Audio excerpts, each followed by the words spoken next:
Hi నమస్తే అండి. ఈరోజు మనము కారాబాత్ ఉప్మా తయారు చేసుకుందాము. దానికి కావలసిన పదార్థాలు చూద్దాము.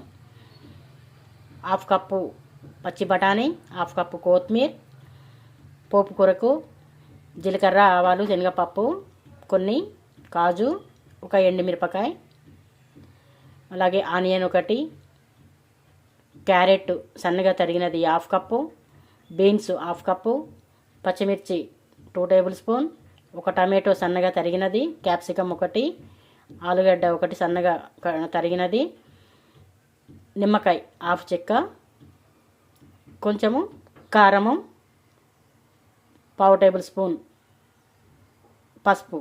ఇప్పుడు తయారు చేసుకోబోయే విధానము చూద్దాం. ముందుగా స్టవ్ ఆన్ చేసుకొని ఒక పాన్ పెట్టి ఆయిల్ వేసాం కదా, ఇప్పుడు ఈ తాలింపు గింజలన్నీ వేసి కొంచెం రెడ్గా వచ్చే వరకు ఇలాగే ఫ్రై చేద్దాము. చూడండి, కొంచెం ఎర్రగా వేగినాయి కదా. ఇప్పుడు ఆనియన్ వేద్దాము. ఆనియన్ ఇలాగా కొంచెం ఎర్రగా వేపుదాము. ఇలా వేగేటప్పుడు అన్నీ 1 బై 1గా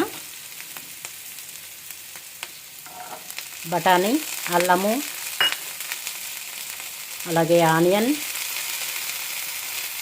క్యారెట్, పచ్చిమిర్చి, క్యాప్సికమ్, బీన్స్ అన్నీ వేసి బాగా మగ్గనిద్దాము.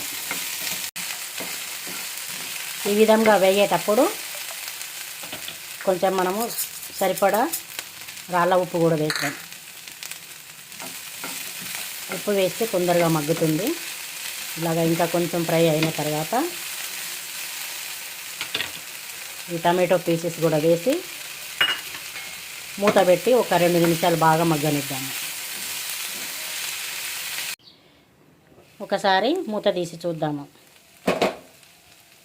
చూడండి, మంచిగా మగ్గిపోయినాయి కదా.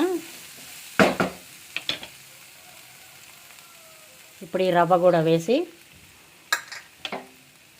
కొద్దిసేపు మంచిగా ఫ్రై చేసుకుందాం. రవ్వ కూడా మంచిగా వేగింది కదా. ఇప్పుడు మనం ఏ కప్పుతో అయితే రవ్వ తీసుకున్నామో అదే కప్పుతో 3 కప్పులు వాటర్ పోద్దాం. పోసి దగ్గరకు అయ్యే వరకు ఇలాగే కలియబెడదాము. ఈ విధంగా దగ్గరకు అయ్యే వరకు మంచిగా కలియపెడుతూ ఉందాము. మంచిగా దగ్గరకు అవుతుంది కదా. ఇప్పుడు వంగిబాత్ మసాలా, కొంచెం పసుపు, అలాగే లెమన్, కొత్తిమీర వేసి మొత్తం కలియపెడదాము. ఇంతేనండి, కారాబాత్ రెడీ అయిపోయింది. దీనికి నీర చట్నీ వేసి తిందాము. సూపర్.